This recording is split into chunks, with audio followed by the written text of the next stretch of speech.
pozdrav iz Zoološkog vrta u Zagrebu, u Maksimiru. Došli smo sa romobilom Mina IT E80.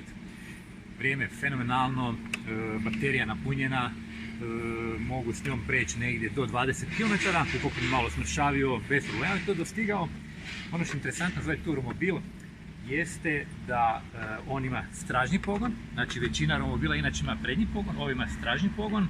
Unutra je smješten, znači u kotaču je motor snage negdje oko 250 W. Prednji kotač, on se inače može napuhati, znači vidimo tu da postoji zračnica, što znači da je puno udobniji za vožnju po neravninama.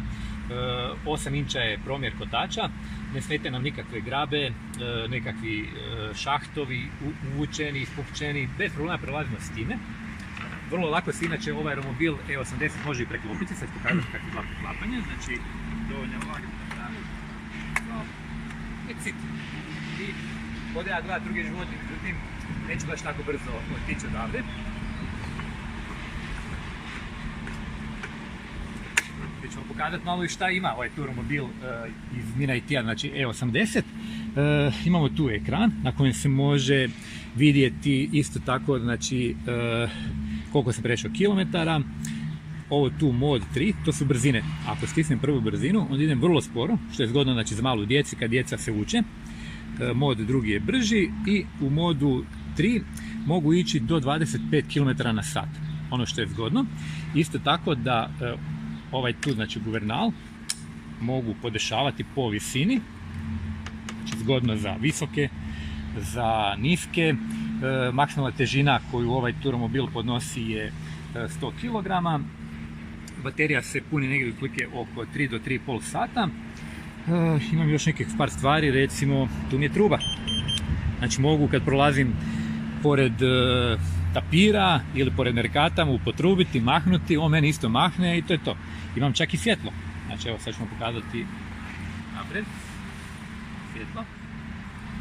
Mogu blendati ukoliko je policija, znači dolazim i auto iz suprotnog smjera, ja mogu to bez problema reći.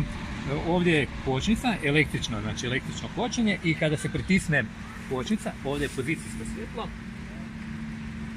Znači, ljudi iza mene, vozači, biciklisti, točno znaju da će se kočiti.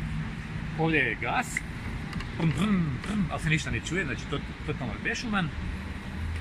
Rekao sam da se dugi puni negdje oko 3,5 sata, koliko mi je znači potrebno da bi bio živ, a sad da se nalazim u zoološkom vrtu, sad ću vam pokazati koliko se neke druge životinje pod navodnicima pune, znači koliko im treba vremena da se naspavaju.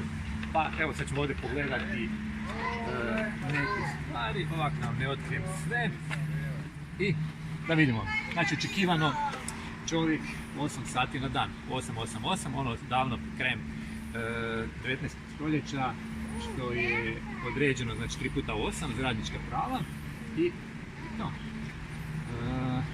Dalje, čak samo pola sata na dan spava žirafa, 4 sata na dan, znači to je nešto malo više nego što je potrebno da se ovaj romobil Mina IT E80 napuni.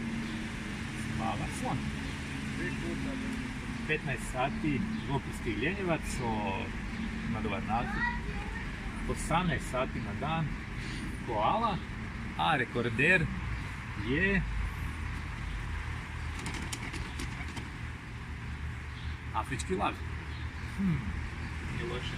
Znači, vrlo je aktivan u ležećem položaju. Idemo pogledati kad se što u vrtu i ko trči najbrži. Da vidimo, znači, od koga bi ja od tu mogao pobjeći. Pa ćemo vidjeti. Od medvjeda nema šanse, ipak prespor sam na ovom romobilu, 25 na sat, znači vrlo brzo mi ulovio. Žirafa 56, gazela 64 km na sat, noj 70 čak on pići. Znači po gradu on ne bi smio baš maksimalnom brzinom trčati jer bi inače dobio kaznu u Zagrebu. Imamo tu afričkog lava 80 km na sat, antilopa, poskočljiva antilopa i najbrži 112 km na sat, što znači da se mogao kretati i trčati po autocesti. Znamo da po autocesti recimo ovaj romobil ne bi smio ići niti po bilo kakvoj drugoj cesti, ali ovaj tu gepard sa 112 na sat bez problema ide po našoj cesti, ode na more, lijepo je vrijeme. Okay. S obzirom da se nalazimo u opasnom okruženju i vidimo ovdje da su svi brži od mene, ja ipak idem ja, dosta sam vidio, bok.